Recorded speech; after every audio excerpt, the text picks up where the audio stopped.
You are looking at Julian's pronunciation guide, where we look at how to pronounce better some of the most mispronounced words in the world, like this other curious word. But how do you say what you're looking for today?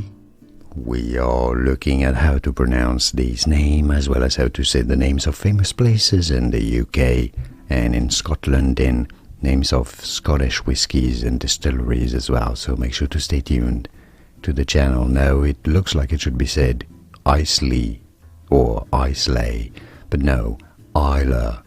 Islay is how you say it. It's easy, Islay, and now you know. Here are more videos on how to pronounce more confusing words and names too many mispronounced. Like this video if you found it useful. I appreciate your support. I'll see you soon, and thanks for watching.